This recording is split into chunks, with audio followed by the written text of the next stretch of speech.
नमस्कार दोस्तों, एक बार फिर से स्वागत है आपका वीसीटी न्यूज़ पर। मैं हूं रजत शर्मा। अभी हम सहारनपुर में मौजूद हैं। यहाँ पर AIMIM के राष्ट्रीय अध्यक्ष असदुद्दीन ओवैसी यहाँ पर आने वाले हैं, इस रैली को संबोधित करने वाले हैं। उससे पहले यहाँ के कुछ कार्यकर्ताओं से बात करते हैं। मेरे साथ यहाँ पर मौजूद हैं बिजनौर से जिला अध्यक्ष, क्या नाम है आपका? नजाकत अली कंभोर। नजाकत अली कंभोर जी। किस तरीके से देखते हैं इस रैली को, आखिरकार क्या कुछ होने वाला है यहाँ पर?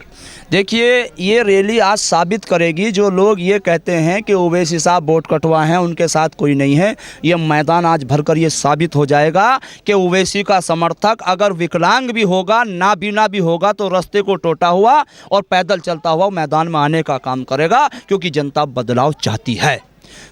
यहाँ की जनता तो ये कह रही है कि हम तो ओवैसी को जानते ही नहीं है, कौन है ओवैसी। देखिए, मेरी बात सुनिए, 22 करोड़ की जनसंख्या यहाँ है। सारे लोग यूट्यूब से जुड़े हुए नहीं हैं और सारे लोग चैनलों से, अखबार से जुड़े हुए नहीं हैं। कुछ होंगे 2-4 लोग, 150 नहीं हो सकते। नहीं तो आप मेरे साथ शहर में चलिए, वो ओवैसी को देखे या ना देखे, अगर जो योगी और मोदी जी को जानता है वो ओवैसी जी को जरूर जानता है। ये आप गलत कह रहे हैं, बिल्कुल ऐसा कुछ नहीं है। सब जानते हैं। बच्चे बच्चे से पूछ लो ओवैसी कौन है, बाप बूढ़े से पूछ लो ओवैसी कौन है, सब ओवैसी साहब को जानते हैं। ऐसा कुछ नहीं है। ये तो वो लोग हैं जो आपके सामने चैनलों पर आ जाते होंगे, सपा, बसपा, भाजपा, कांग्रेस के वो लोग हैं।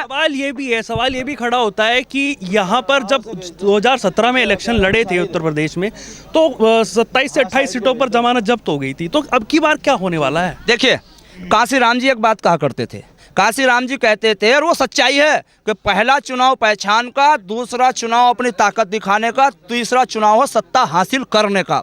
38 सीटों पर हम चुनाव लड़े थे। पहले तो मैं आपको ये बता दूं, हमें सबसे ज़्यादा वोट संभल में मिले 17 में 63,000, और सबसे कम वोट हमें मिले नजियाबाद में 3,500। साथियों, मैं मानता हूँ हमारी जमानतें जब्त हुई, मगर पहलवान जो होता है वो मैदान में होता है, हम मैदान में खड़े रहे, और गुलाम जो होता है वो मकान के अंदर होता है, हम मकान में नहीं थे, हम मैदान के अंदर थे। वो बात अलग है कि हमारी जमानतें जब्त हो गई। 17 का चुनाव हमने देखा है, अब 22 में हमारी हिस्सेदारी होगी। हमारे बिना किसी की सरकार नहीं बन सकती, ये बात आप हमारी नोट कर लेना। आपका भी कुछ गठबंधन का प्लान है क्या? जैसे दूसरी पार्टियां, दूसरे दल सोच रहे हैं गठबंधन के बारे में। देखिए, इसमें हमारे ओवैसी जी कह चुके हैं कि हम भाजपा को हराने के लिए अपने शर्तों पर किसी से भी गठबंधन करने के लिए तैयार हैं। जो पार्टी ये चाहती है कि बीजेपी को हराना है दिल से और देश को बचाना है, तो वहाँ ओवैसी साहब से गठबंधन करें। अगर ओवैसी साहब को ये लोग गठबंधन में नहीं लेते, तो ये बीजेपी के एजेंट हैं, ये बीजेपी को जिताना चाहते हैं, ये CBI जांचों से बचना चाहते हैं। इन्होंने घोटाले कर रखे हैं। ओवैसी साहब पर कोई भी मामला ऐसा नहीं जो CBI छापा मार सके या CBI गिरफ्तार कर सके। ये जो लोग जो कहते हैं कि ओवैसी साहब पर छापा नहीं लगता, अगर इन लोगों को गठबंधन ओवैसी साहब से करना है तो करें, तब बीजेपी हार सकती है। हमने तो सबके लिए दरवाजे खोल रखे हैं, हमारे राष्ट्रीय नेता ने सबके लिए दरवाजे खोल रखे हैं। कुछ लोग ये भी कहते हैं कि बीजेपी की B पार्टी है ओवैसी की। देखिए, मेरी बात सुनिए, आप जो कोई कह रहा कहने दे। हम 38 सीटों पर चुनाव लड़े, यूपी में 17 का। मुझे एक सीट बताओ सबसे ज़्यादा वोट संभल में आए, अगर भाजपा जीती हो, ठीक है। बिहार में हम चुनाव लड़े 19 जगह, ठगबंधन लड़ा बाकी जगह, वहाँ हमने 5 जीते। एक पर कल भी बीजेपी थी, आज भी बीजेपी। बाकी जो 13 सीट थी उस पर या तो कांग्रेस जीती या लालू जी का लड़का जीता, या जो एक हम पार्टी थी, कौन सी थी वो जीती। कहाँ जीती बीजेपी? या तो फिर जहाँ 19 जगह हम लड़े थे, 5 हमारे जीते थे, 14 की 14 पर बीजेपी जीतनी चाहिए थी। जब नजाकत अली मानता सीना ठोकर के ओवैसी साहब बीजेपी के एजेंट है, कहीं भी एक जगह नहीं जीती। मेरे भाइयों, संभल में अगर समाजवादी चुनाव न लड़ती, बसपा चुनाव न लड़ती, वो सीट हम जीत रहे थे। वोट तो ये काटने का काम करें हम, कहा हमारे 20%, हमारे 19-20, और जो 11 वाले, जो 6 वाले, जो 3 वाले, जो 1 वाले, वो कह रहे हमारा वोट काट रहे। वाह भाई, वो कौन सा हिसाब है तुम्हारा भाई? बीजेपी को हराने के लिए लोग गठबंधन की बातें कर रहे हैं, पार्टियां भी गठबंधन की बातें कर रही हैं, कह रहे छोटे छोटे दल सब मिल जाओ तब बीजेपी को हरा पाएंगे। तो आपका भी यही है क्या जरिया मानने का कि आप भी गठबंधन करें, या इस तरीके से कुछ देखें, या किसी पार्टी में दम नहीं है बीजेपी को हराने का? देखिए, जब तक ओवैसी साहब को छोटे छोटे दलों के साथ नहीं लेने के, चाहे सपा हो, चाहे बसपा हो, चाहे कांग्रेस हो, बीजेपी नहीं हार सकती। क्योंकि 20% वोट तो हमारा है, तो कैसे हार जाएगी बीजेपी? ये सब लोग अगर बीजेपी को दिल से हराना चाहते हैं तो ठीक है, छोटे छोटे गठबंधनों को लाओ, वो चाहे कोई भी हो, ओवैसी साहब को भी उसमें लो और हराओ। नहीं तो ये छोटे दल वाले क्या काम करते हैं? सपेरा होता, सपेरा जब सांप का तमाशा दिखाता है तो बच्चों से कहता है जो अपने घर से आटा पैसे लेकर आया, रात को सपने में सांप आएगा। वो बेचारे घर की चोरी से, माँ बाप की चोरी से, दादी की चोरी से आटा दाल ला कर देते हैं। तो ऐसे ही संजय निषाद जी ने कहा मैं निषादों की लड़ाई लड़ूंगा। और 19 के चुनाव में दिल्ली भाग गए और समाज के लात मारी और टिकट ले लिया, बेटे का एमपी बन गए। अनुप्रिया पटेल जी 19 के चुनाव से पहले कह रही थी।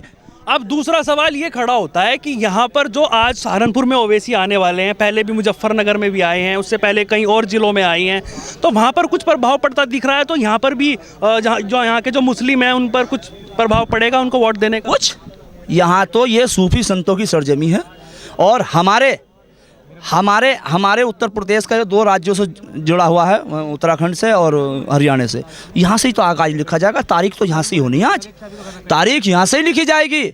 और मुस्लिम नहीं, जो हमारा हिंदू भाई सेकुलर है, जो चाहता है देश तरक्की की ओर चले, सबको हक और इंसाफ मिले, वो हिंदू भाई भी ओवैसी साहब के साथ है। लेकिन ये जो आपकी पार्टी है ये तो सिर्फ मुस्लिमों के लिए है, हिंदू कहाँ जा रहे हैं? नहीं, देखिए ये आप गलत कह रहे हैं।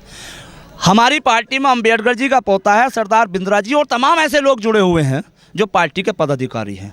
तेलंगाना में हमारी सरकार का गठबंधन है, वहाँ जाकर आप देखिए, मुझसे मत पूछिए, वहाँ जाकर आप देखिए रिकॉर्ड कि कितने हिंदू भाई, अगर वहाँ मस्जिदों के इमाम की 6000 तनख्वाह है तो हमारे मंदिर के जो पुजारी हमारे महाराज गुरु हैं उनकी भी 6000 तनख्वाह है। देखिए मुस्लिमों की बात इसलिए करती है 3 लोगों के साथ।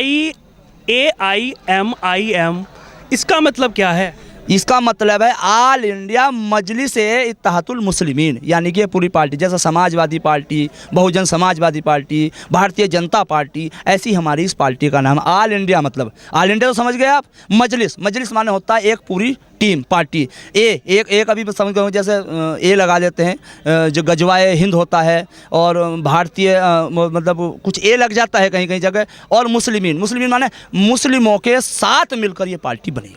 हिंदू तो नहीं है इसमें कहीं पे? हिंदू कोई लफ्ज़ थोड़ी है। हिंदू तो मैं भी हिंदू हूँ, तो आप भी हिंदू हो। हिंदू कोई बिरादरी या जाति नहीं है, या तो सनातन धर्म है, या इस्लाम धर्म है, या सिख धर्म, खालसा धर्म है, या भाई हमारे ईसाई भाइयों का। हिंद महासागर पर हमारा देश है, इसलिए हिंदू कहते हैं। ये सारी हिंदुओं की पार्टी है, ये सारे मुसलमानों की पार्टी। अगर गठबंधन ना हुआ तो क्या यहाँ से कुछ सीटें निकाल पाएगी AIMIM? देखिए गठबंधन अगर होता तो हम गठबंधन धर्म निभाएंगे, नहीं तो हमारा वोटर पूरी मजबूती के साथ कैसे तैयार हो गया, सीख लिया। अब कुछ राजनीति सीखने साहब हो, अब जो कार्यकर्ता है अकेला आया ना, अगली बार ये 4 लेकर आता, सीख गए। अब सब राजनीति घर घर में कर रहे हैं, ये कह रहे भैया कुछ मत दिया, अब हमें एक वोट दे दे बस अपना, हिंदू भाई से मुसलमान भाई से। और हमारे ऊपर यकीन कर लो एक बार, अगर इंसाफ लोगों के घर चलकर नहीं पहुंचा तो साथियों हम राजनीति करना छोड़ देंगे, क्योंकि इस देश और प्रदेश के अंदर हिंदू और मुसलमानों को ठगा गया है। किसी ने गीता के नाम पर वोट मांगा, किसी ने मंदिर के नाम पर, किसी ने मस्जिद के नाम पर वोट मांगा है। हम गीता, मंदिर, मस्जिद पर वोट मांगने नहीं आए, हम तो इंसाफ के नाम पर वोट मांगने आए हैं। जिन हमारे हिंदू भाइयों को आज तक हक और इंसाफ नहीं मिला, हम उनकी भी लड़ाई लड़ेंगे और मजबूती से लड़ेंगे। गठबंधन की जैसे बात हो रही है, अगर नहीं हो पाया तो उससे वोट कटेंगी, मुस्लिम की भी वोट कटेंगी। सपा पार्टी यहाँ से जो है उस पर काफ़ी सारे मुस्लिम वोटर्स हैं, तो वो वोटर्स जो हैं वो मुस्लिम सपा पार्टी के पास, वो आपके खेमे में आएंगे या नहीं आएंगे? देखिए आपका बैठक नहीं थी, एक मिसाल दे रही, तो आपकी मजबूरी थी ना दूसरे की बैठक में बैठना, और जब आपकी बैठक होगी तो कहाँ जाओगे? आप अपनी बैठक में बैठोगे ना। तो कल पार्टी नहीं थी तो मुसलमान गुलाम थोड़ी समाजवादी का। समाजवादी पर बसपा में वे लोग रह जाएंगे जो चुनाव अगली गाड़ी पे 1000 रुपए बीड़ी माचिस रहती है, और चुनाव के बाद उन्हें डिग्गी में भी जगह नहीं मिलती है, जो टिकट मांग रहे हैं, जिनका सिर्फ मकसद MP और MLA बनना होता, वो गुलाम पार्टियों में रह जाएंगे, बाकी कोई नहीं रहेगा। याद रखना, एक तरफ एक क्षत्रिय होकर तमाम हिंदू, मुस्लिम, दलित, सिख, ईसाई सब ओवैसी साहब को वोट देंगे। अगर हमारा गठबंधन इन्होंने नहीं करा तो हमारी सीट भी बढ़ सकती है चुनाव लड़ने के लिए। आपसे पहले यहाँ पर रैली हुई है, पूर्व मुख्यमंत्री उत्तर प्रदेश के अखिलेश यादव ने यहाँ पर रैली करी है। दूसरे गठबंधन की जो बातें हो रही है, जयंत चौधरी के साथ उन्होंने गंगों में रैली करी है। पंडाल से बाहर यहाँ पर उसको कुछ असर पड़ेगा या पार्किंग में लगाएं? आपसे गुजारिश है, वो सपा पार्टी की तरफ जा रहे हैं, रालोद की तरफ जा रहे हैं। देखिए अखिलेश जी मुख्यमंत्री रहे प्रदेश के, गुजारिश है कि और चुनाव में समीकरण जितना अहम रखता है इतनी किस्मत भी नहीं रखती। अगर किस्मत भी सही नहीं है, समीकरण सही है, तो आदमी विधायक बन जाते हैं। अगर इस भीड़ को देखकर अखिलेश जी ने नज़रअंदाज किया ओवैसी साहब को, तो आने वाले वक्त में अखिलेश जी की 30 सीट भी नहीं होंगी जो 300 की बात कर रहे हैं। ठीक है, जैन जी से गठबंधन अच्छी बात है, जाट भाई हमारे 1.5% रहते हैं। मुस्लिम बहुल्य क्षेत्र में हमने रिपोर्टिंग करी है, वहाँ का ओपिनियन करा है पब्लिक का, वो कह रहे हैं कि हमारे जो करते हैं वो सपा पार्टी करेगी, अखिलेश के साथ हैं, ओवैसी को हम नहीं जानते। देखिए ये तो आप गलत कह रहे हैं। कहाँ करा आपने ओपनिंग? मुझे तो ऐसा लगा आप समाजवादी की तरफ से आ गए थे। समाजवादी की तरफ से क्यों आ गए हम? तो मुझे तो ऐसा ही लग रहा। हम आपको दिखाएंगे, हमारा चैनल चेकआउट कीजिए। चेकआउट नहीं, हमारे साथ चलिए तुम, हम भी बात करेंगे। ऐसा होता है यहाँ भाई, एक साथ ही एक बात ही में किसी से ये प्लानिंग की गई कि भाई पत्रकार आवेंगे तुम्हें ये बोलना, किसी को बताया गया है? नहीं बताया गया। एक बड़े चैनल वाले हैं वो मुझे मिलने रहे, मैं बहुत तलाश रहा हूँ, वो मुझे मिलने रहे, वो पहले सेटिंग करते हैं, किसी को 100 का नोट दें, किसी को चाय पिलाने कि तुम्हें ये बोलना। या सेटिंग वाले नहीं है, ये तो सब बिना सेटिंग वाले, दिल से बोलने वाले, ये सब बकवास है। जो लोग ऐसे हैं भी, मैं अंजुम जो भी है वही है। हमें उससे कोई लेना देना। क्या करते हैं वो? इसके क्या नाम समाजवादी के एजेंट है, जहाँ 2-4 आदमी समाजवादी के इकट्ठे करके वो उन्हीं की बात करते हैं बस मुसलमानों को। पूरा नाम क्या है उनका? वो है तो उनका चैनल अजीत अंजुम। अच्छा, उनका यही काम है मुसलमानों के को, जो 2-4 मुसलमान समाजवादी के, ख़ास तौर से हमारे जो बुज़ुर्ग लोग हैं उनको इकट्ठा किया और अपना ये शुरू कर दिया। अब उन्होंने कह दिया ना जी हम तो बस अखिलेश को ही वोट देंगे, तो बस यही हो गया कि नहीं अभी तो इलेक्शन में टाइम है, 4 महीने हैं तकरीबन, 4-4.5 महीने। अभी तो हमें अपना इत्तेहाद दिखाना है। वोट की बात तो हम इंशाल्लाह फिर वक्त पे करेंगे। हाँ। हमारे साथ यहाँ पर कुछ कार्यकर्ता मौजूद थे, कुछ जिला अध्यक्ष मौजूद थे, उन लोगों से मैंने बातचीत कराई। आगे भी ऐसी अपडेट आपको देते रहेंगे। मैं अपने सहयोगी अक्षय के साथ, रजत शर्मा, BGT न्यूज़ सहारनपुर। खबर को अगर आप फेसबुक पर देख रहे हैं तो हमारे फेसबुक पेज को लाइक और फॉलो जरूर कीजिए, और अगर आप यूट्यूब पर देख रहे हैं तो हमारे चैनल को यूट्यूब पर जाकर अभी सब्सक्राइब कीजिए।